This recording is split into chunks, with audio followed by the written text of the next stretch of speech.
Selamat berjumpa kembali ya dalam pembelajaran IPA. Nah, hari ini kita akan masih membahas ya mengenai sistem gerak pada manusia. Yang pertama,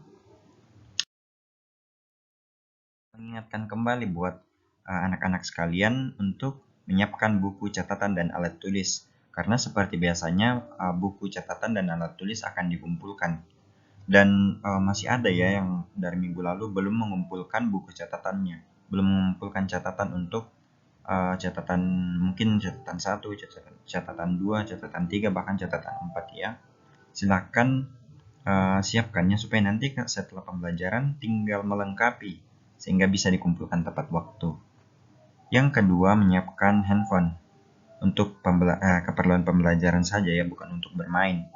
Handphone ataupun juga laptop.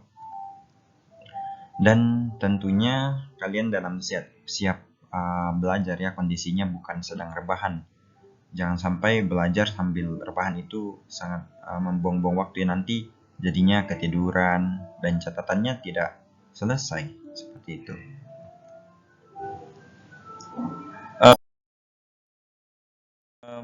Seperti biasa agenda kita itu ada review materi, kemudian nanti pembahasan materi. Juga buat yang belajar di sekolah akan diskusi kelompok. Kalian yang di rumah juga secara mandiri dapat menentukan kelompok ya untuk belajar bersama-sama mengerjakan tugas nantinya. Kemudian ada tanya jawab dan yang terakhir itu tugas yang harus diselesaikan. Yang pertama itu kita akan review materi. Kita coba ingat kembali materi yang sudah dipelajari minggu lalu. Nah, kita lihat yang pertama itu mengapa sih tulang itu disebut sebagai alat gerak aktif? Coba dipikirkan dulu. Mengapa tulang disebut sebagai alat gerak aktif?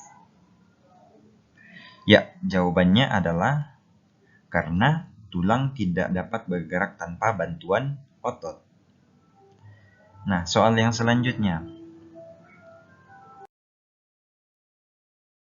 Contoh tulang rawan yaitu tulang tengkorak. Apakah ya? Tentu saja. Atau salah? Atau mungkin masih ada yang ragu ya? Jawaban yang tepat untuk soal ini yaitu ya, jawabannya adalah salah. Oke. Sepertinya sudah mulai memanas ya, sudah mulai ingat-ingat kembali materi yang sudah dipelajari. Nah, soal yang selanjutnya. Sebutkan masing-masing satu contoh dari tulang pipa, tulang pipih, tulang pendek, dan juga tulang tidak beraturan. Coba tuliskan masing-masing satu contohnya.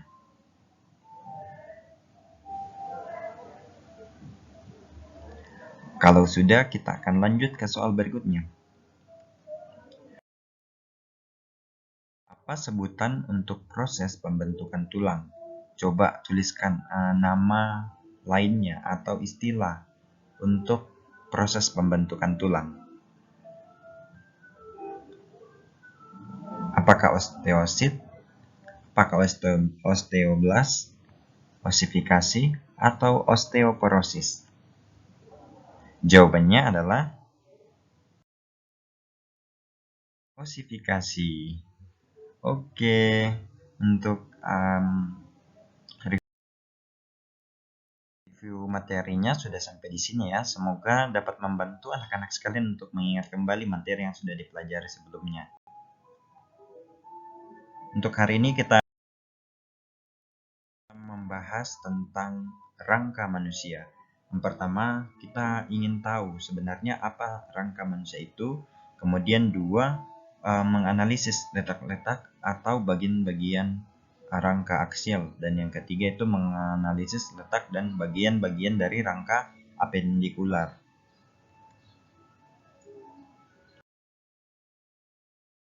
Nah, untuk rangka tubuh manusia bisa diperhatikan gambarnya seperti yang di bawah ya. Itu bisa mengetahui bahwa tulang-tulang tubuh manusia, ya tulang sudah kita pelajari minggu lalu ya. tulang-tulang tubuh manusia membentuk sistem rangka. Jadi sistem rangka itu nanti juga yang akan membentuk kerangka tubuh pada manusia.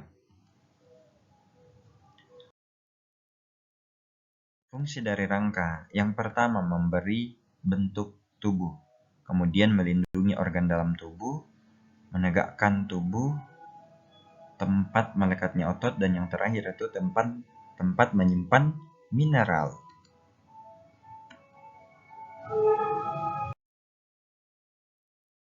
Dan rangka manusia sendiri terdiri atas dua, yaitu rangka aksial dan rangka apendikular. Untuk rangka aksial terdiri atas tulang tengkorak, tulang belakang, tulang dada, dan tulang rusuk. Kemudian untuk apendikular ada apendikular atas dan apendikular bawah. Nah, kalau kita buatkan bagannya seperti ini ya.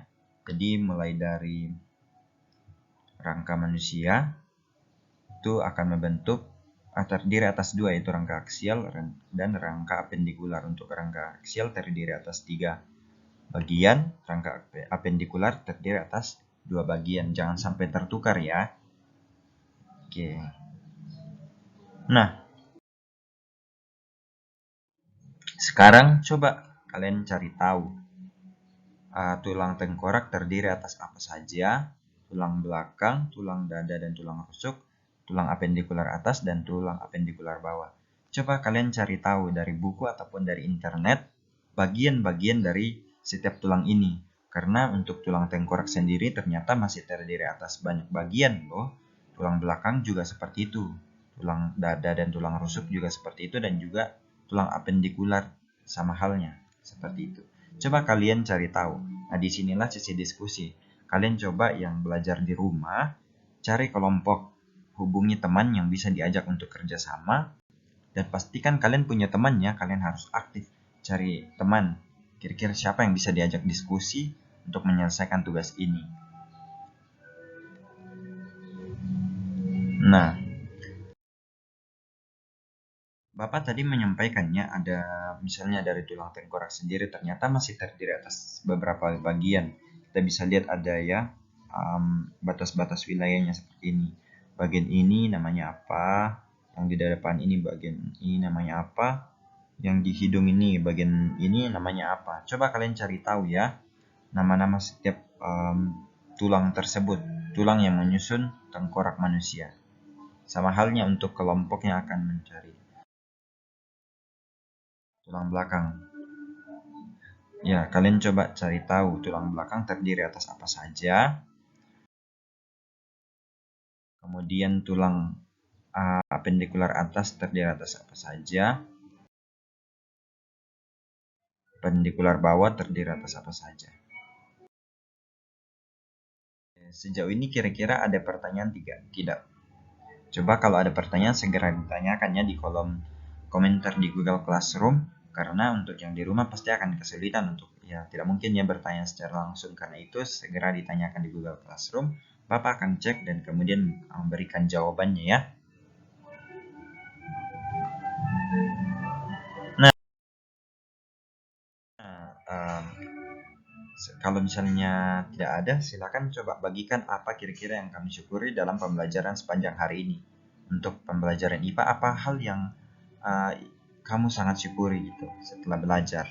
Coba juga dibagikan di kolom komentar ya. Nanti Bapak juga akan baca.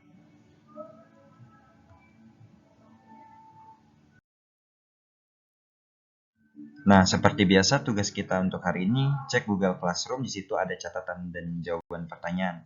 Silakan dikumpulkannya, tugasnya itu mengumpulkan catatan hari ini dan juga jawaban pertanyaan. Untuk pengumpulan seperti biasa terakhir jam 4 sore. Oke?